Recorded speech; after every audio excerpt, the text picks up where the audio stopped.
Alors Linda, vous avez écrit, je vous en prie, pardon, je commence à vous parler alors que vous n'êtes même pas assise. Non, mais alors vraiment, vous avez écrit votre livre Ménopause Attitude, qui est publié aux éditions Le Duc, dans lequel effectivement vous racontez, vous cheminez un peu votre périménopause et votre ménopause.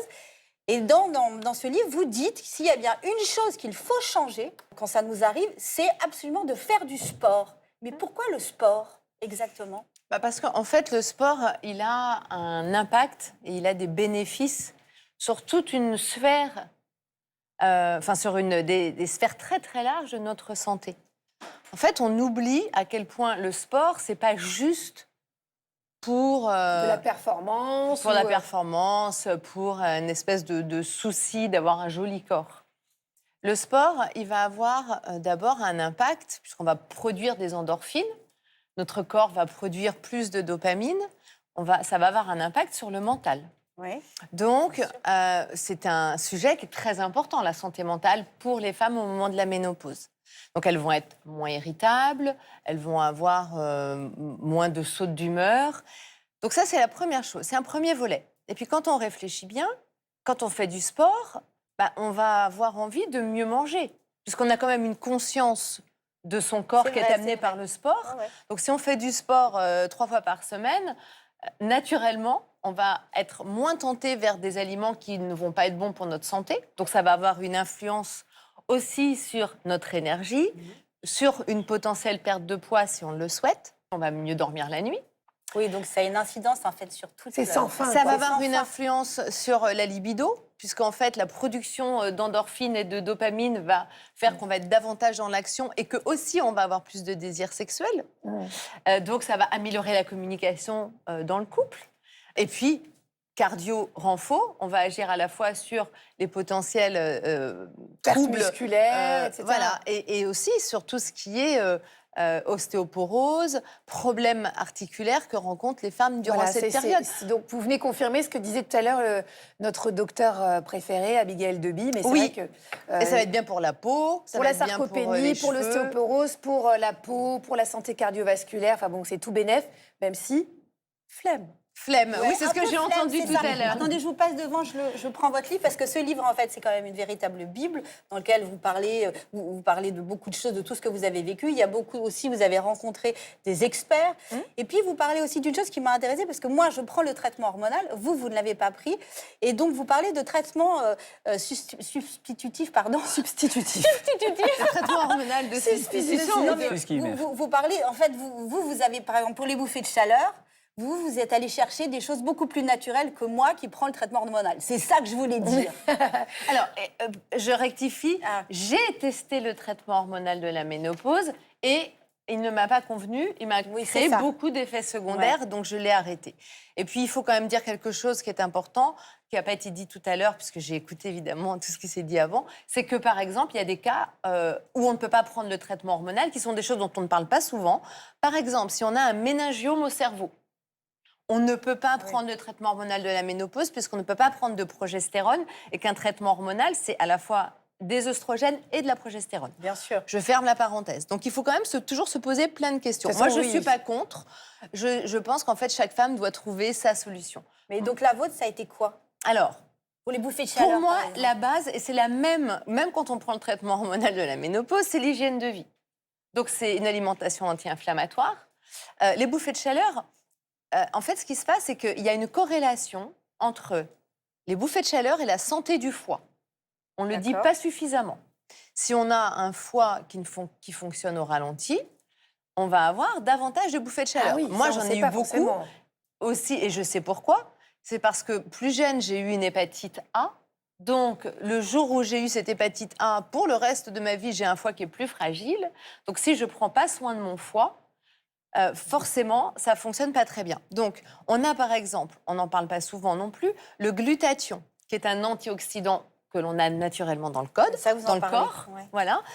Moi, j'ai fait à des moments des cures de glutathion. J'ai même été à l'étranger, puisque ça n'est pas possible en France, mais notamment en Belgique, où j'ai fait des injections de glutathion en intraveineuse, parce que c'est un détoxifiant du foie.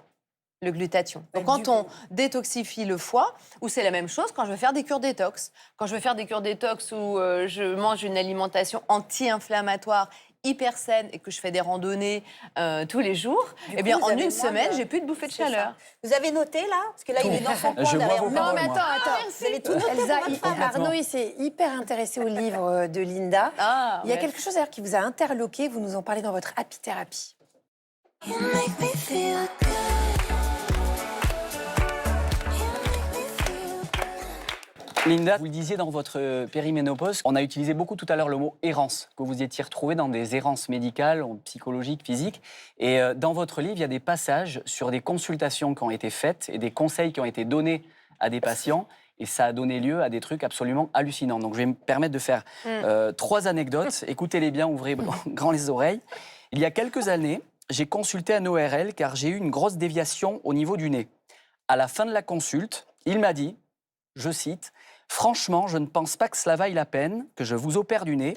Vous avez 48 ans, vous allez arriver en ménopause, vous allez grossir, donc aucun intérêt. » Vous ne nous donnez pas le nom de ce médecin? Non. Est-ce que lui, on n'a pas envie de lui faire un petit coup de boule déviation nasale? Ah oui, on est dans le bien-être, hein, vous le disiez tout à l'heure, mais bon, c'est quand même dingue de dire ça. Incroyable. La deuxième, qui est pas mal non plus, un jour, j'ai reçu en consultation une femme de 58 ans à qui son gynécologue a conseillé de se mettre du yaourt au fond du vagin Ah, mais non. pour refaire sa flore détruite par la carence hormonale. À certaines, on a conseillé aussi de mettre de l'ail. Alors même si on aime les produits laitiers, Voilà, c'est oui. quand même un truc de dingue. La troisième, qui est pas mal non plus, si vous n'arrivez pas à bout de vos cystites après chaque rapport sexuel depuis votre ménopause, le plus judicieux serait de changer de mari.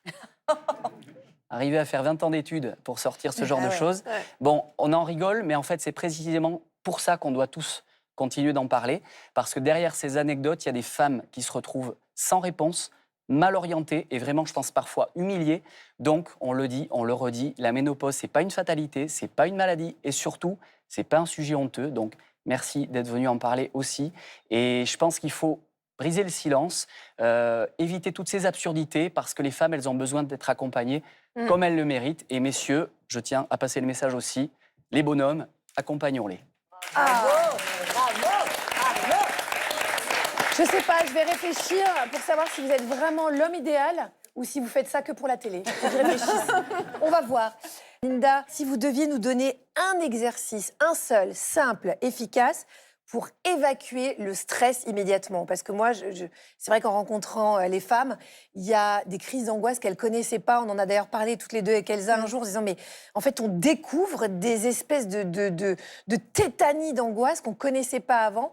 Qu'est-ce que vous nous feriez faire, nous, ici, avec le public, pour se déstresser? Alors moi, j'ai appris un exercice de sophrologie avec Veronica Brown, qui est donc spécialiste en sophro, qui est sophrologue. Et c'est un exercice que je fais avant de monter sur scène, quand j'ai vraiment le trac, et que c'est le trac, le stress. Hein. Oui, Ça permet de... Alors on va le le faire fameux en- trac Allez, qui allez. paralyse, quoi. On va le faire ensemble. Ouais.